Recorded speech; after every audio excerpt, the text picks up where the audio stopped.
मला सांगा, कोणत्या आईचं मन असं कठोर बनू शकतं की जी तिच्या बाळाला असं दुरावा करू शकते? कितीही बाळ अपंग असू दे, कितीही बाळ कसंही असू दे, त्या बाळामध्ये आईवडिलाचा एवढा जीव गुंतलेला असतो की त्यांना मनोमनी त्या बाळाचं ध्यान असतं, चिंता असते, त्यांचं ते अर्ध काळजीच म्हटलं तर चालतं.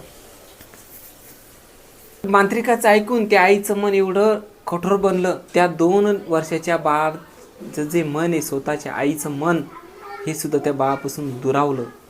आता कारण काय हे आपण आता सविस्तरपणे या व्हिडिओमध्ये सांगणार आहोत. नमस्कार, मी गणेश. ज्यांना क्राईम स्टोऱ्या, नवीन काय घडलंय हे नेहमी बघायचं असेल तर आपल्या चॅनलला सबस्क्राईब करून ठेवा. तर चला कहाणीला सुरुवात करूया. ही घटना फरीदाबाद इथे घडली आहे. फरीदाबादमध्ये एक पुरुष आणि एक महिला यांचं जेमतेम 16 वर्षापूर्वी लग्न झालं होतं. लग्न झाल्याच्या नंतर त्यांना म्हणजे 2 वर्षात त्यांना मुलगी जन्माला आली. मुलगी जन्माला आल्याच्या नंतर ती मुलगी आज रोजी 14 वर्षाची आहे. आणि याच्या मागील 2 वर्षात म्हणजे अक्षरशः 12व्या वर्षामध्ये त्यांना एक 12 वर्षाच्या नंतर एक बाळ झालं, मुलगा झाला. पण तो मुलगा एकदम गोरील्या अंगानं ते बाळ जन्माला आलं. त्याचे भोवया काळ्या, त्याचे केस काळे आणि त्याची स्किन एकदम गोरी. जे कोडवरले असतात त्यांचं तुम्ही बघू शकता, त्यांच्या भोवयासुद्धा पांढऱ्या असतात, म्हणजे सोनेरी कलरचे असतात, आणि केससुद्धा सोनेरी किंवा पांढऱ्या कलरचे असतात. पण या बाळाचं तसं काही नव्हतं. परंतु तिला असं वाटायचं की माझं बाळ एकदम गोरं आहे, म्हणजे एकदम असं पांढरं वेगळंच आहे, याचं कारण काय असेल. मग तिनं एक दिवस, त्या महिलानं एक दिवस एका तांत्रिक मांत्रिकाकडे ती गेली. आणि मांत्रिकाकडे गेल्याच्या नंतर तिने त्या बाळाची सखोल चौकशी सांगितली की हा जो बाळ आहे, हा बाळ तिला अक्षरशः 12 वर्षांनी जन्मलेला आहे. पहिली त्यांना मुलगी झाली आणि मुलगी झाल्याच्या नंतर मधात त्यांना एकही लेकरू बाळ झालं नाही. त्याच्यानंतर तब्बल 12 वर्षांनी हे बाळ झालं आणि आता हे बाळ 2 वर्षाचं झालं. परंतु याच्यावर खूप इलाज केले. याच्यावर डॉक्टरांनी सांगितलं की याचा कलर नॅचरली आहे, चांगला कलर आहे. परंतु मांत्रिकानं त्यांना सांगितलं होतं की हा जो बाळाचा कलर आहे म्हणजे हा एक जीन आहे, जो जीन असतो, जीन, लोक सांगतात जीन, तर ज्या जीन पद्धतीचं हे तुमचं बाळ जन्मलेलं आलं, असं त्या मांत्रिकाने या महिलेला सांगितलं. महिला विचार करत होती की आता हे जे बाळ हे मांत्रिकानं सांगितलंय, हे बाळ जीन जन्माला आलंय, परंतु हे बाळ तर बाकी असं काही ॲक्टिव्हिटी करत नाही, हुशार आहे, सगळं काही आहे. कारण 2 वर्षात ते बाळ बोलायला लागलं होतं, व्यवस्थित त्याचं हुशार होतं, चांगलं होतं. परंतु त्या मांत्रिकाने या महिलेला असं सांगितलं होतं की तुमचं जे बाळ आहे ते कालांतरानं म्हणजे काही दिवसांनी मोठं झालं तर हे तुमच्या एकाही परिवाराला, घरातील जे कुटुंब आहे त्या कुटुंबातील एकाही परिवाराला हे जगू देणार नाही, असं त्या मांत्रिकानं महिलेला सांगितलं होतं. त्यामुळं या महिलेच्या डोक्यामध्ये नको ते विचार आले. तिला वाटलं की असू शकतं, या मांत्रिकाचं म्हणणंही खरं असू शकतं. पहिल्या वेळेस जी महिला डॉक्टरकडे गेली, डॉक्टरने ते बाळाला सांगितलं की हे बाळ चांगलं आहे. ज्यावेळेस महिला गर्भवती असते तर त्यावेळेस तिच्या खाण्यापिण्यामध्ये काही बदल झाला किंवा तिचे जे गुणाणू घटक आहे ते कोणते कारणामुळे कमी झाले की ते बाळाची स्किन किंवा बाळाचं जे शरीर आहे, बाळाचे हात पाय अवयव वगैरे त्यात बिघाड होऊ शकते. परंतु तसं तर काही नाही आहे, तुमचं बाळ एकदम सुदृढ आहे, असं डॉक्टरही सुद्धा त्या महिलेला सांगत होते. परंतु हल्ली आजच्या युगामध्ये त्या महिलानं डॉक्टरवर विश्वास ठेवायच्या ऐवजी एका मांत्रिकावर विश्वास ठेवला. बरं, त्या मांत्रिकाची आणि महिलाची ओळख कशी झाली होती? ओळख अशी झाली होती की ही महिला एक दिवस घराच्या बाहेर पडली, मार्केटमध्ये बाहेर पडल्याच्या नंतर त्या मांत्रिकाकडे काही लोक त्यांच्या खोड्या वगैरे काय असतील ते दाखवत होते. आणि ते दाखवताना मग तिने काही लोकांना विचारलं की हा मांत्रिक खरा आहे का, हे जे सांगतोय हे खरं आहे का, किंवा हे जो मांत्रिक काही उपाय देतोय हे खरे आहेत का. तर बाकीच्या लोकांनी त्या महिलेला सांगितलं होतं बिनधास्तपणे खरे आहेत. काही लोकांनी असं सांगितलं होतं की त्या लोकांच्या काही बिमाऱ्या आहेत त्यासुद्धा या मांत्रिकाकडे दुरुस्त झालेल्या आहेत. परंतु या महिलेनं हा कधी विचारच केला नव्हता की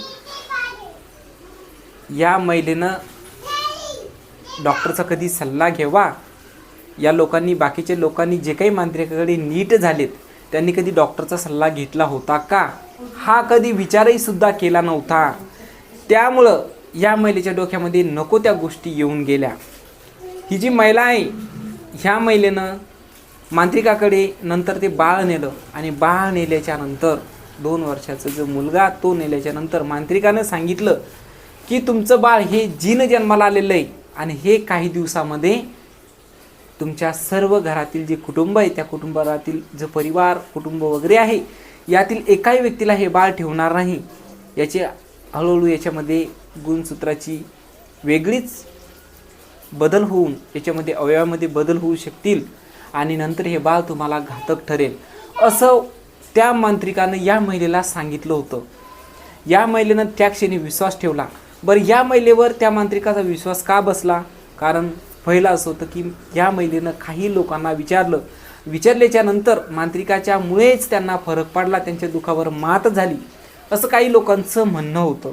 परंतु या महिलेनं त्या लोकांना हाही प्रश्न करायचा होता की कदाचित तुम्ही डॉक्टरकडे गेले असेल, त्या डॉक्टरच्या इलाजाने तर तुम्ही नीट नसेल झाले ना, कधी हा तर प्रश्न त्या महिलेच्या डोक्यामध्ये यायचा होता. असं बिलकुल त्या महिलेच्या डोक्यामध्ये आलं नाही.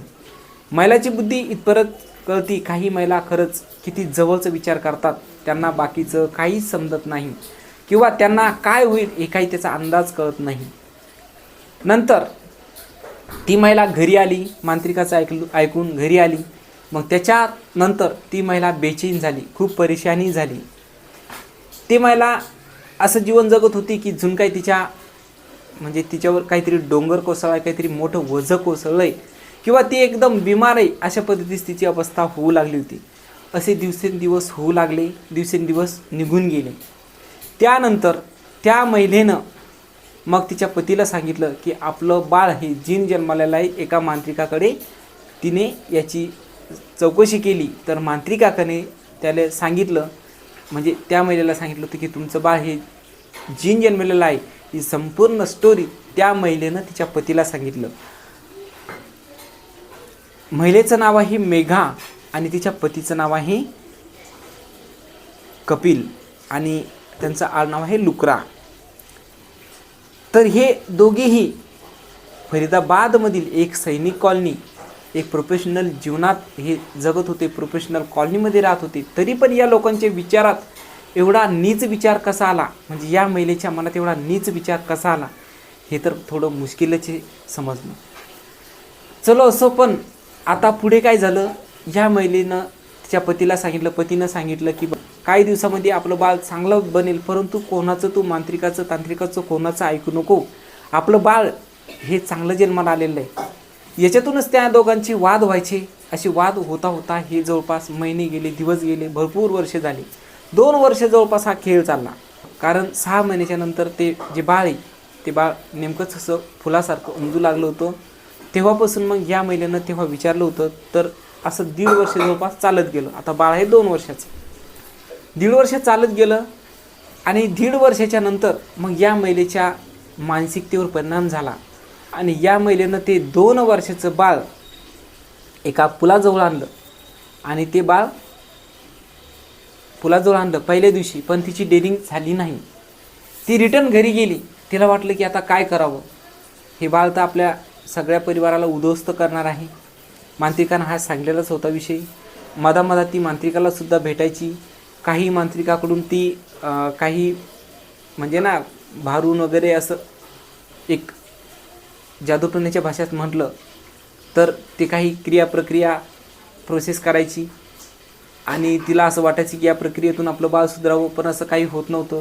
कारण मांत्रिकानं सांगितलं होतं की आपण इलाज करणार, या इलाजामधून जर तुझं बाळ सुधारलं तर सुधरेल.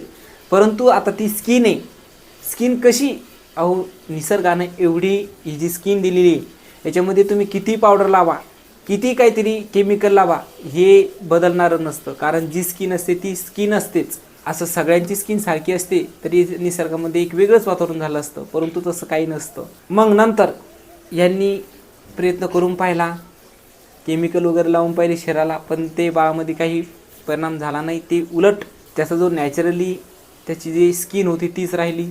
कालांतरानं असं झालं, वर्षानुवर्ष म्हणजे 2 वर्षाचा कालावधी आला.